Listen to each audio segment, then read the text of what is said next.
folks. We're back with another edition of the Red and White Podcast. It is week 2. What happened in Charlotte, Dustin?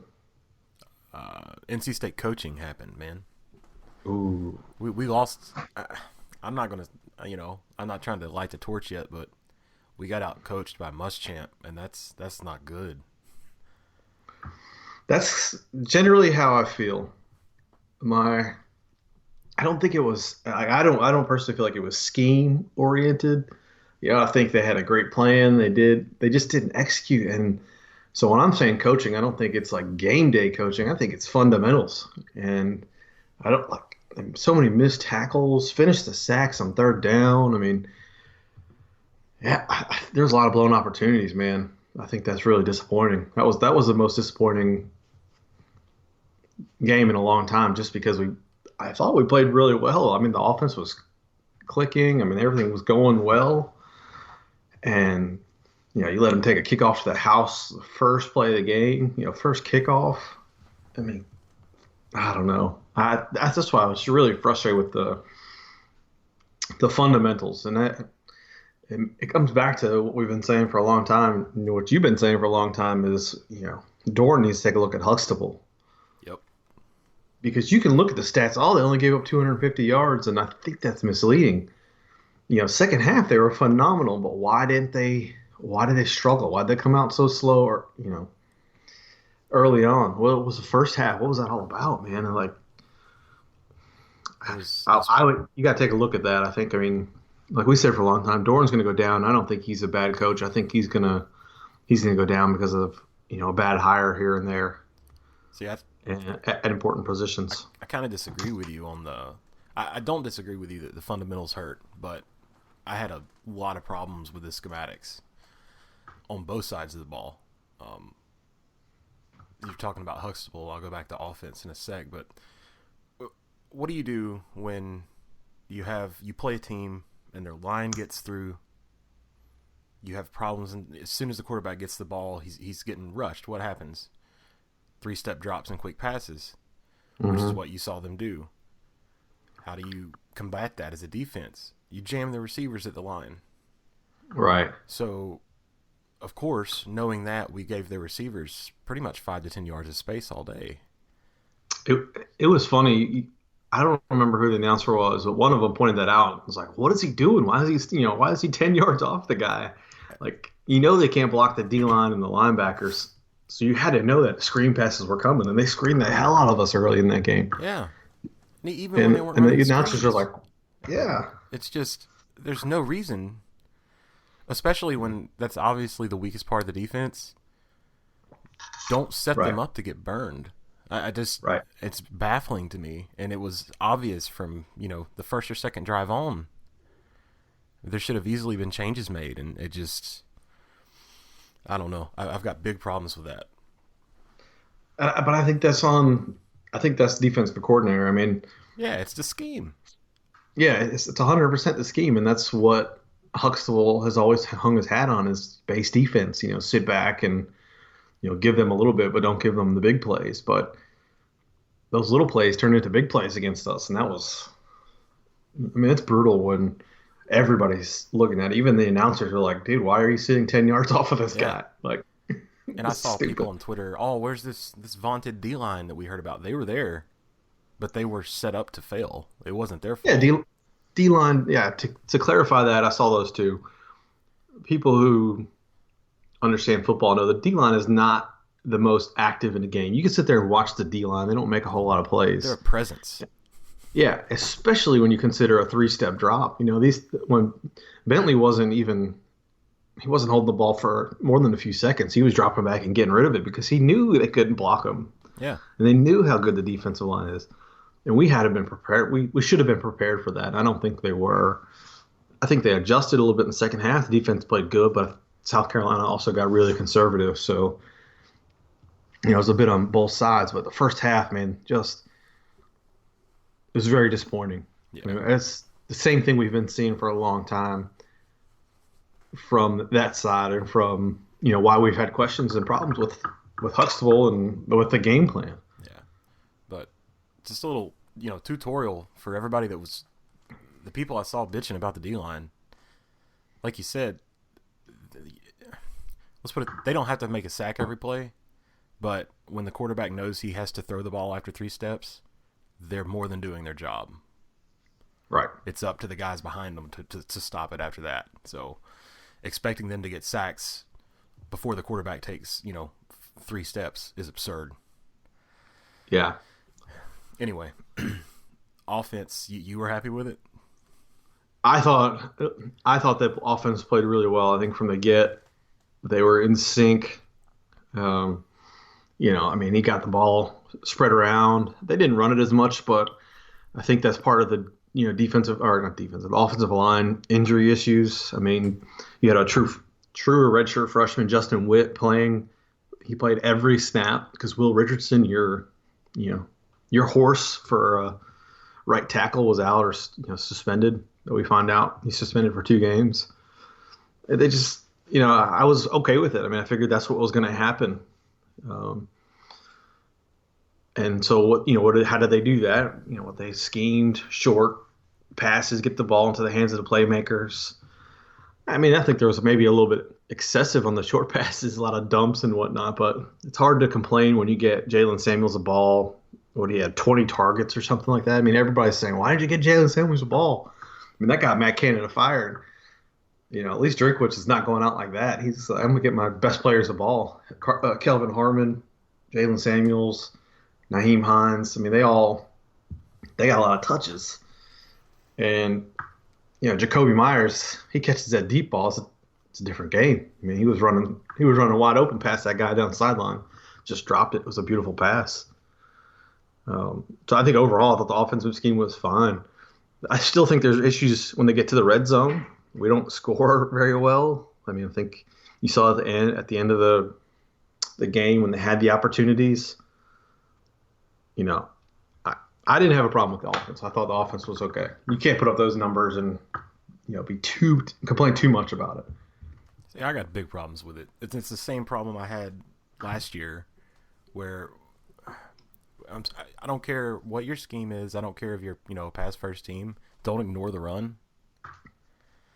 And you could say, well, they were scared. Young line came out in the second half and struggled throwing the ball to start with.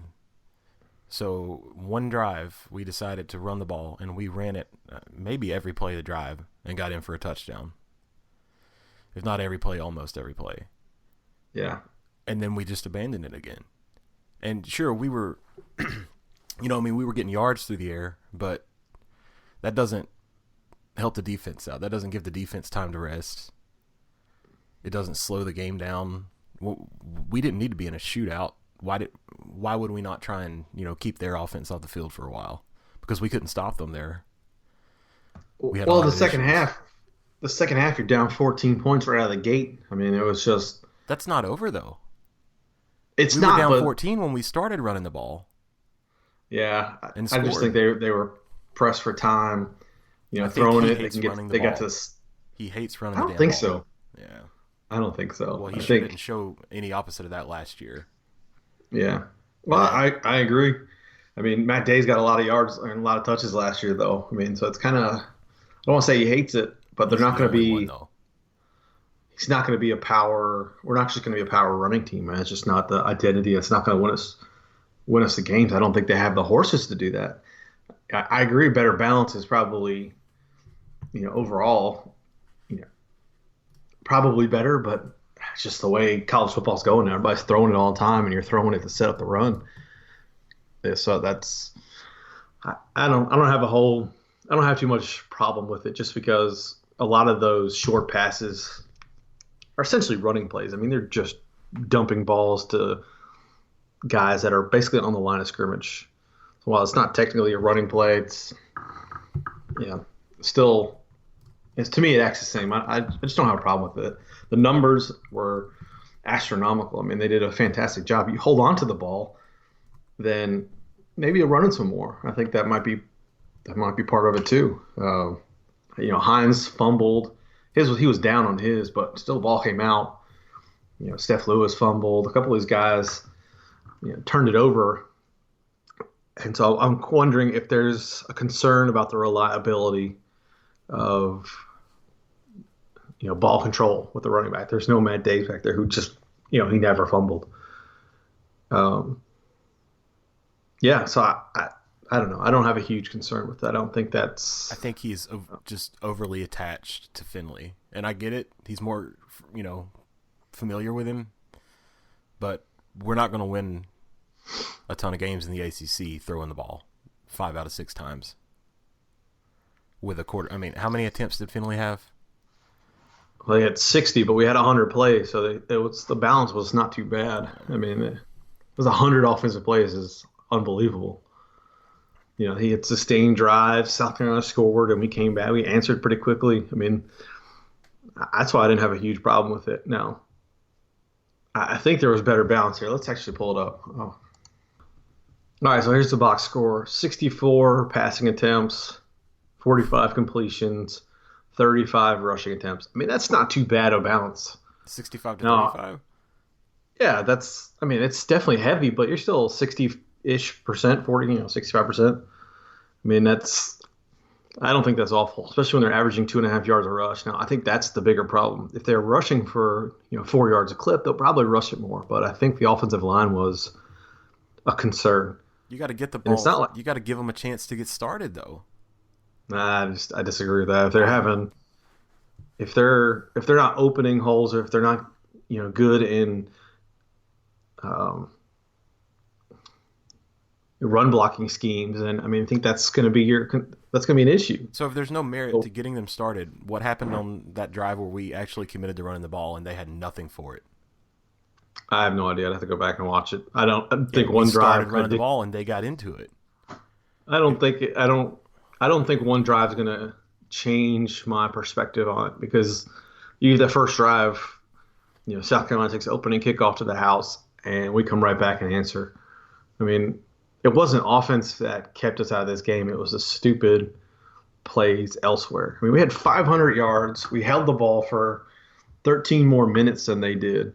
So I don't think the balance issue is what is holding us back. Now, it might not be ideal for what you like to see, but I like to see wins, so 29, you're right. You're dead on.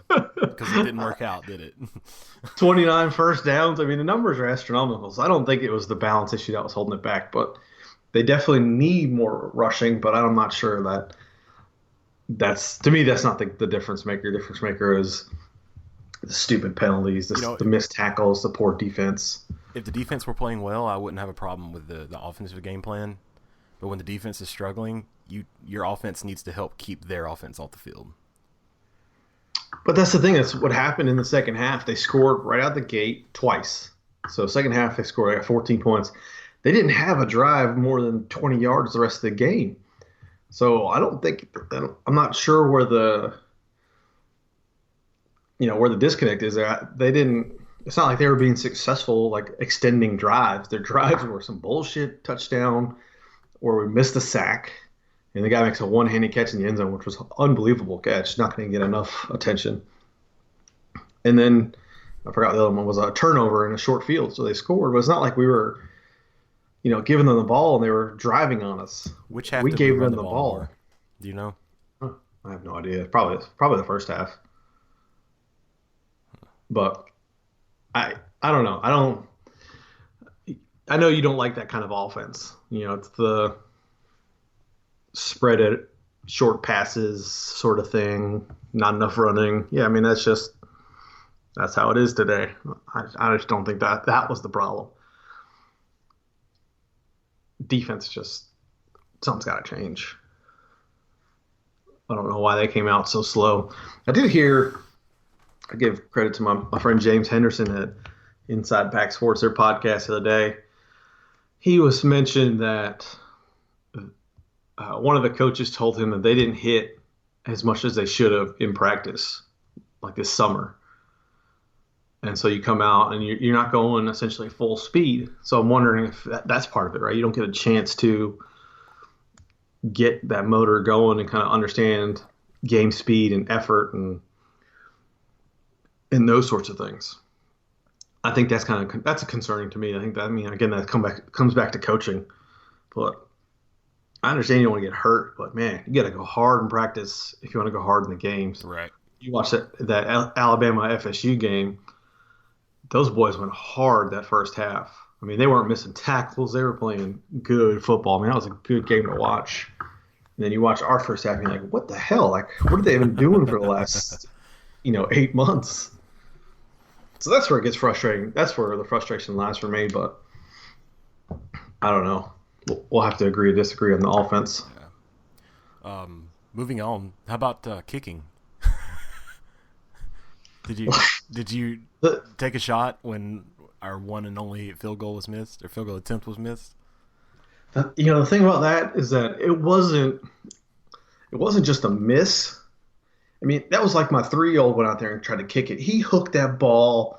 It just so bad left. It was awful. It was off I mean, the upright, wasn't it? no, I don't think did he hit the upright? I I thought he don't did. know, man. It looked like a damn dead duck that had no chance from my memory. But it was awful. It was a just ugly kick. The extra points looked okay, but I mean, the extra points you got to make a damn field goal. Yeah. You know. I was hoping we had another try at a kick. Yeah. To get him back out there to not let that cause some mental block, because you know how kickers are. So, Yeah. I'm not satisfied or content now. So I'd like to see some attempts at field goals this weekend, but we shouldn't need to kick field goals. So, I mean, South Carolina had a similar problem that we did last year. Couldn't make field goals. And now they have a walk-on kicker, and he was drilling. yeah. I mean, he was hitting right down the uprights. It looked good. But I don't know why they can't find somebody who's got the mental capacity to make a kick. Like, I don't know. I can't wait for this other kid to come in next year, that Chris Dunn, the world's greatest kicker, apparently. Yeah. Well, It's just, I know a surefire way to break him. So, yeah, bring him here. yeah. Put him. Oh, Other man, than that, just, special teams. yeah. That's the only Yeah. other to finish up this game and never talk about it again. Yeah, please. You can't let the opening kickoff of the season go back for a touchdown. That's just not okay. There's no. I mean, that sets a terrible tone. It does, and that's could be part of the hey, we didn't go hard enough in practice mentality, right? They come out and like, oh crap, this dude's fast as hell. Maybe they're not expecting that, but man, that was brutal. Like when I was watching on Watch ESPN, and it froze right when he kicked it, and then it unfreezes, and they're like, yeah, he scored. I'm like, son of a bitch. Like, I didn't even see the return. I just saw that he kicked it and then he scored. Just not a good start to the season. But again, special teams is.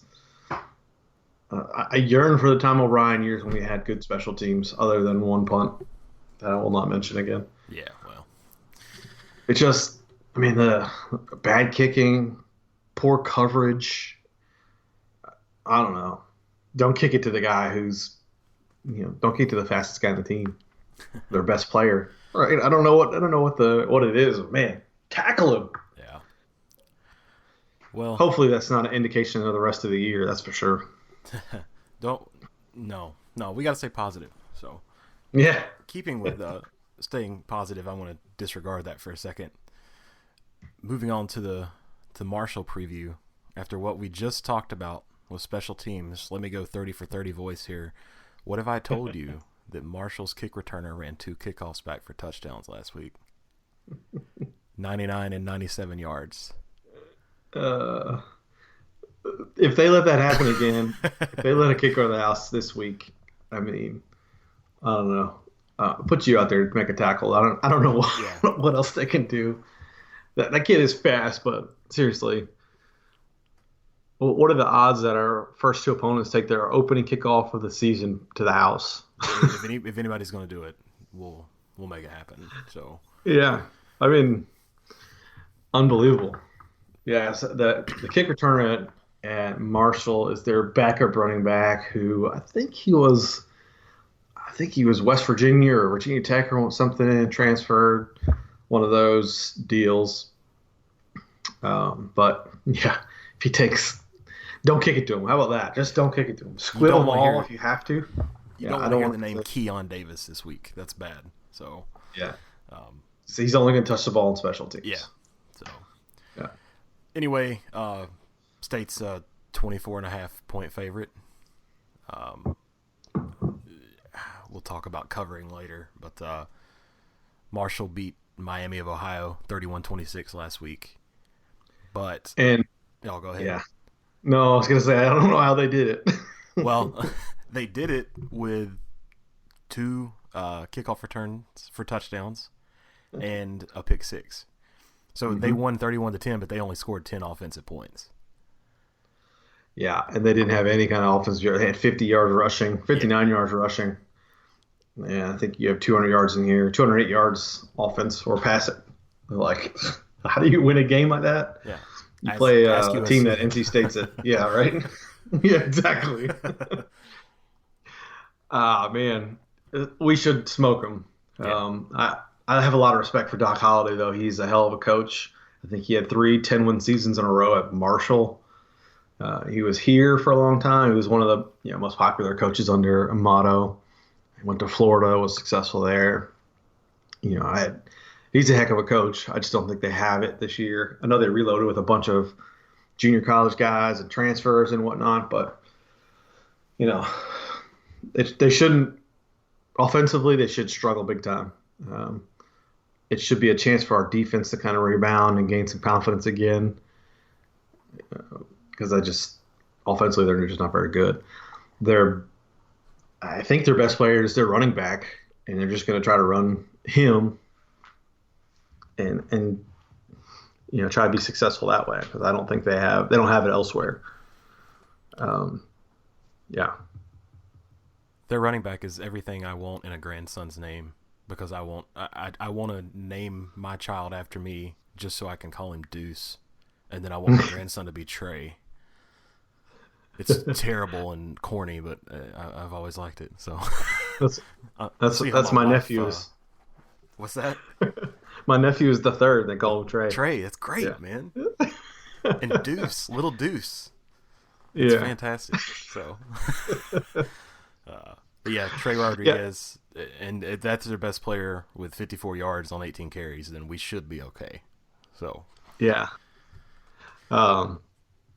Yeah, I mean, again, well-coached team. They have. I sound like a damn Dave Dorn press conference. Man, I really respect their coaches. They're fundamentally sound. Blah blah blah.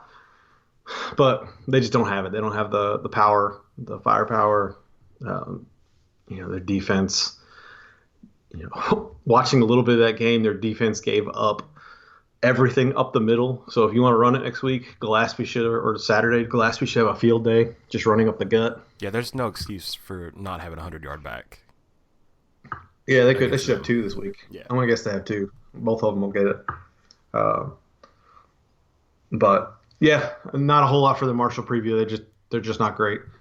We should cover 24.5, I would think. Their defense gave up like just under 200 or 300 yards in the air. They had 131 on the ground. They ran the ball a lot, even without Miami ran the ball decently on them. So Right. There goes back to my thing. If you did have concerns with running the ball last week, this is the perfect game to try and get that on track. I know you're without Richardson, but if you want to play big boy football, you got to step up against the little guys. So Yeah, agreed. And then we've had a big problem with that for years now. So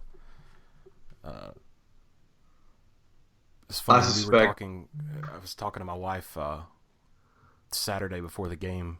We've got a board with old ticket stubs, and I was talking about whether or not I remembered a game or not.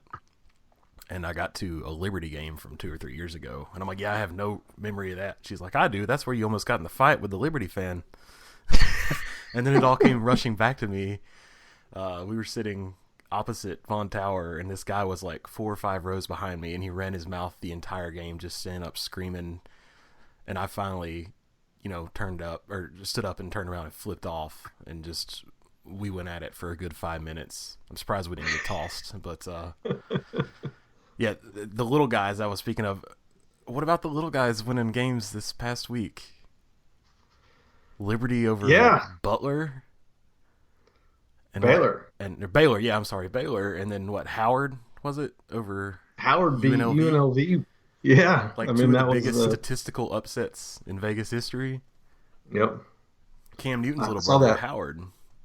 That's right. Yeah, So I don't know. There's always the possibility, right? These teams, there's no. I don't think the little guys are the little guys anymore. I mean, JMU, East just Carolina. they body bagged East Carolina like at East Carolina on their opener. I mean, it was 34-7, and ECU got a late touchdown. So I don't, don't take anybody for granted, but because they can all win. I just Well, don't think Marshall's as good as they have been. They probably weren't nearly as good as when we scheduled this game, well, several years ago. right. So what's your pick? What's your score? I'm gonna say 42-10. 42-10. Yeah, We'll go 35-0. We get the shutout. that's possible too. Yeah, we'll cover. Yeah, yeah. Safe money. If we don't cover, then we've got big problems. So it's going to be worse. We'll than just cover USC. and we'll have 200-yard backs. We'll have 200. That's your tidbit of the game. Yep. I'm going to go with we win as mine. So Okay. So so yeah. I mean, there's not a lot to talk about with Marshall. So yeah. I knew a little bit more about USC, but obviously I was wrong. So Oh, no, you weren't wrong. We were right about USC. We just weren't right about the pack. yeah, that's a good point. So They weren't that good. I mean, Jake Bentley. All right. One more thing about South Carolina. Jake Bentley is fantastic. He might be the best quarterback in the SEC. I'm gonna put that out there. yeah, He's fantastic. I mean, he started last year as a kid that graduated early to get there, and he started as a freshman. Or not, he didn't start the whole season, but he came in and was playing as a freshman. Right. I don't know if he might have been 17 or barely 18. Yeah. So He was one of those guys. He's like the Phillip Rivers, where your dad's a coach, you're the he's the quarterback, his brother's a quarterback. Like it's just in the blood, and you can see that he made some plays. He's a fantastic player. I So was debating during the game when they were talking about if you missed it, his dad's the running back coach at South Carolina now. mhm. Would you want to play on a team where your father was a coach? Perspective, man. I'm old now, so I would look back on it, and I would hope my kids would say, "Yeah, I want to play with my dad." But man, When when you I'm were in high his school or age. college, yeah, exactly. Looking back, I'm like, no way, Yeah. But I think it's a different mentality these days, especially when you're in that you're talking about that level of, um, athlete and athletics. He's probably been coaching him since day one. It's just what he knows, so maybe it's comfortable for him. It also helps that he's not his position coach. I think that would Yeah, make it a lot worse. And I think yeah, then you would have to, as a program or as a head coach, wonder, would you even want that? that would make it tough. That's for sure. I mean, would you want, your star quarterback to have his father as the quarterback's coach? I don't know. Because is he I really mean, the star or is he getting biased preference? You know what I mean? I think was it Butch Davis's kid at Carolina? Wasn't he the quarterback? But he was like fourth string or something like Yeah, I that. think so. He got a token spot So on the roster. that might have been that's probably the case as well. But yeah, I don't know. I think it's cool. I mean, it's good for him. He was a fantastic player. We should definitely mention that. Um, I don't think Marshall has any of those guys, so we're okay there. So, moving on to just random stuff to close it out, I'm going to give you time to look up some odds so you can make a pick of the week, since we All right, forgot that gotcha. last week. Yeah, we did. This will be a recurring theme. I've got one other one that I'll unveil after this that everybody's going to love. My favorite news segment. Yeah.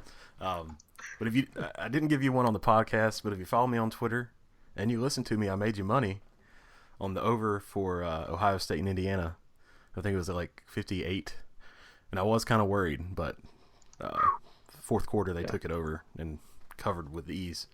This week's pick, Stanford +6 at USC. Easy money. Pay your mortgage with D-Ball's picks. That's the trademark. So Stanford +6 at Southern Cal, huh? yep, that's it. Easy money. What makes you feel good about that one? I don't trust USC. They have a quarterback. That's it. Uh, there's a bunch of hype on them because of his arm. Yeah. And Stanford's a consistent threat. They always play, or usually play USC pretty close. I just think 6 points is too much. Yeah, I can see that. I don't think I know enough about either one of those teams yet. USC struggled with Western Michigan without PJ Fleck, but they pulled away later. But I don't know. And then Stanford, I don't know sure if anybody saw that game when they played Rice in Australia, but Yeah. I agree with you. They always play them close. So Western Michigan, I mean, plus you can 6, stop right? rowing the boat, but it's still going to move for a while. So It's true. It's still going it doesn't just downstream. stop when you stop rowing. It's perfect. So what you got? Looking at some of the lines here, there's some interesting ones.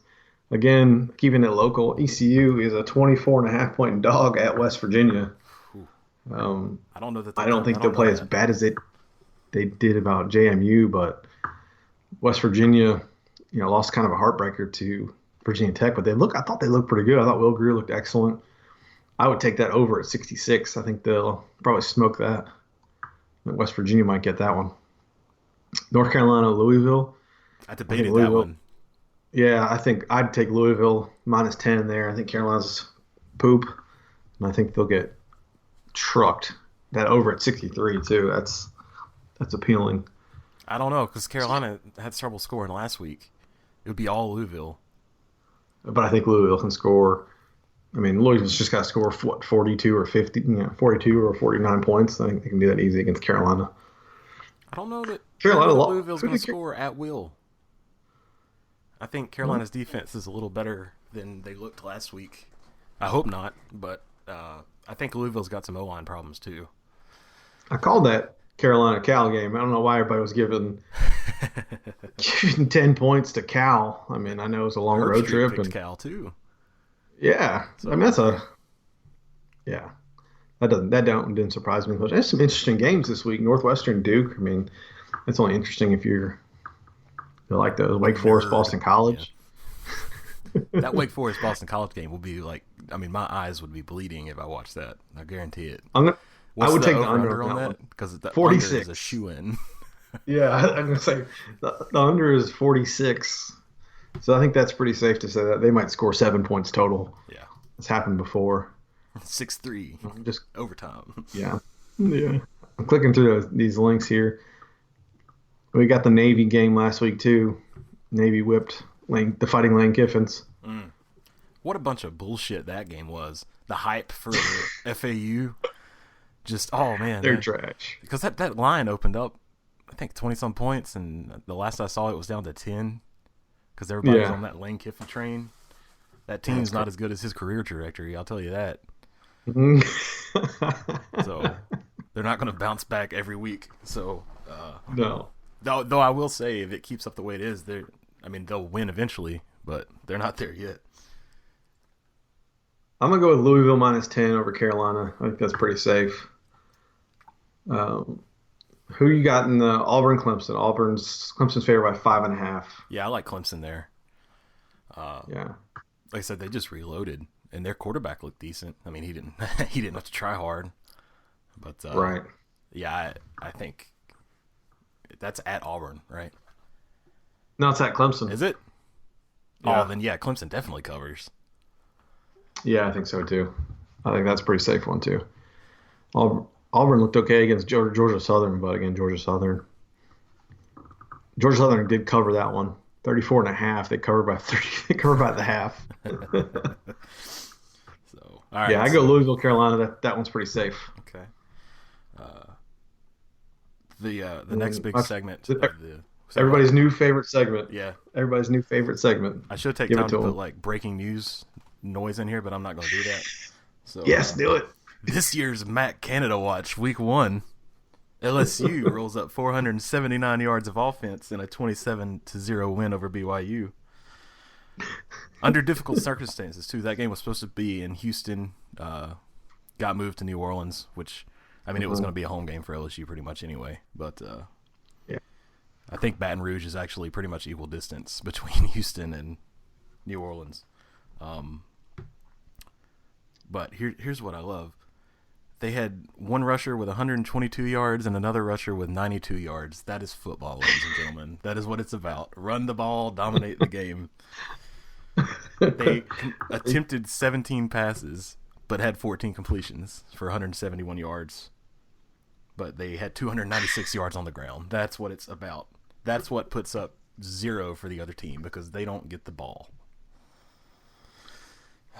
Matt Canada will be a head coach by this time next year. Yeah, probably in the They're SEC. gonna have. You want to talk about career trajectory? This is what's going to happen. Fedora's going to go to A&M when someone gets fired. Matt Canada's going to go to Carolina. Oh God. You know that's what's going to happen. I will call that right now, dude. He's going to end up at Carolina. Ugh. I won't talk about that. I don't think Fedora gets that A&M job because Carolina is shit. Yeah, it's hard to get a job. This is the biggest step back they've had under him. Yeah. So their quarterback's going to be good. Surratt. I don't understand. I know why Harris got the start. I mean, it was pretty clear he was going to get the start, but he was mediocre at LSU. He's not going to be any better at Carolina. So. Yeah, I didn't realize he had transferred there, but man, he was not good. He can't throw the ball very well. No, I mean, he got benched there, and LSU never has a good quarterback. So yeah, that's not saying a lot. Anyway, quarterbacking in college football is weird, man. I really think it's less about how good of an athlete you are. I mean, sure you can run, and that plays a big factor in it, but it's about decision making, man. Just don't be stupid. Right. Don't make stupid throws. Don't make stupid passes. Just make your reads. I think that, and you get a guy that can do that, and I think that's. While he might not make a whole lot of plays for you, he's not going to make any mistakes, and he's going to let your other guys win.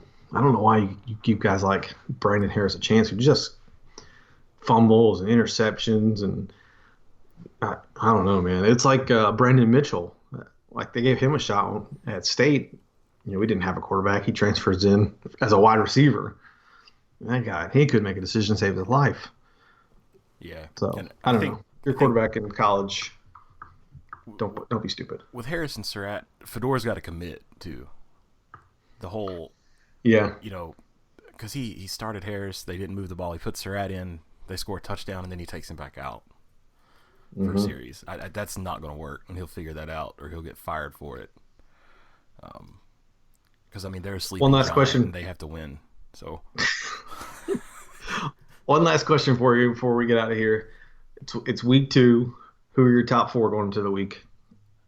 Oh God, dude. Who are yours? I have to think about that. You got to go Bama and Ohio State. Those are pretty easy. See, Ohio State didn't impress me that much. They didn't, but they ended up pulling away, and they're still the king of the Big Ten. Michigan looked pretty good against Florida, but I think Florida's trash, so that's kind of hard to figure out. Florida had like 45 guys not playing that game for whatever reason. I don't know, man. I didn't think there was a whole lot of teams that blew me away. Florida State played okay. Their offensive line sucks, and now they have Francois hurt. Yeah, they're anything done, man. happen. They'll that's be going to top be tough. 25, but not top 10. Their defense looked pretty good. They looked okay. They just they couldn't hang long term, especially when they lose their quarterback. I'm gonna go. Did you finish your top 4, or are you still debating it? I'm still debating it. I guess I would go Bama, Ohio State. I'll give it to Virginia Tech because they beat West Virginia and played well. You're kidding. In the I'm top not gonna say they're 4? gonna stay there, but not gonna say they're gonna stay there. But they had the most impressive. I'm talking about wins. Who's most impressive? Who's your top 4? Nobody's supplanted them. I don't know who else is out there, to be honest. All right, I'll go Bama at 1. Oklahoma at 2. Oh, Oklahoma. Sorry, there you go. I'll put Oklahoma in there. Yeah, probably. Who's your? I'm 3 and 4. I'm torn between Ohio State and Clemson. I think I'll go Clemson over Ohio State. I don't trust the Big Ten. They didn't look great week 1. They sure as hell didn't look great last bowl season. Yeah. I think they look good in against each other, but until they prove me true. wrong at the end of the year, I don't put a lot of faith in the Big Ten. Yeah, I mean, it certainly makes sense. Clemson, they played Kent State and they beat them easily, obviously, but I need to see a little bit more. I'll see this week versus Auburn. I think Virginia Tech had the more impressive win. I don't think they're the better team. I think Clemson's probably better, but that's my line of thinking. Right now, I'm going purely by resume. Yeah, all right, fair enough. Oklahoma, Ohio State this weekend. It's going to be awesome, though. Say what? Oklahoma, Ohio State this weekend. It's going to be really good. We'll learn a lot really quickly. Figure out my top 4 a little better. So, only other thing I got is the best game of the week was Monday night when Paul Johnson just couldn't catch a break, and I hate that he lost to Tennessee. I really do, but hold on, let's talk about this for a minute. First of all, Georgia Tech was gutting them. I mean, they were just gutting Tennessee. They were just doing anything they wanted up and down the field. That was just like, man, this is embarrassing. Solid. He is. He can run. That's for sure. Yeah. And they actually hit some deep balls too. But man, everybody's like, is Paul Johnson get fired? I was like, dude won 9 games last year. Nobody talks about it. It's just, but they were gutting Tennessee up and down the field. And I turned it off. I was like, this is embarrassing. This is over. Tennessee comes back and wins. But the real story is, why the hell are they holding up a trash can on the sideline? There's no way that makes it through the rest of the year. That's so stupid. It's to get turnovers to throw in. That's their story. Every turnover they get, the person that gets, they hold the trash can up to encourage the defense to get the ball. Defensive player that gets the ball gets to spike it into the trash can. That's their little thing. I'm not saying it's cool or anything, and I didn't know what the hell it was until after the game. But like, that's some shit. If you were, I don't know, if you're UNC Greensboro playing football or Coastal Carolina, like, hold up the trash can. Like, Tennessee does not need to be holding up the trash can. UNC Greensboro can't pull that off. You have to be the champions of life to pull that off. And Butch Jones coaches the champions of life, and they all have good hearts, I think is what he said too. So, Butch Jones went from getting fired in that first half to being. I still think there's a good shot he gets canned. He's getting canned. Let's be honest here. There's no way that he's making it through. No, I don't think so. That game, man, that was crazy. Yeah, I guess that's all I got. Why did Paul Johnson go for 2 at the end of double overtime when both teams would have to go for 2 in the third? Maybe he doesn't have a kicker. I don't know. I mean, I just don't see the point. Take the one there and get it to where Tennessee's forced to go for 2 as well. I think I heard somebody talking about that and said, hey, we're going to have to go for it too anyway. Let's just get it out of the way. Like, that sounds like such a Paul Johnson statement that I believe it, but I don't know if that's true or not. No. Anyway, he just can't catch a break. Scheduling, late game collapses. It's just all awful. For Paul Johnson is like Grumpy Cat. So he's still going to win 9 games this year. Yeah, he probably will. So he plays in the right division for that. Yeah, right? So, well, that's all I got. Yeah, Whit Marshall. We'll be back next week, and that's all I got. That's it. Go Pack. That's it.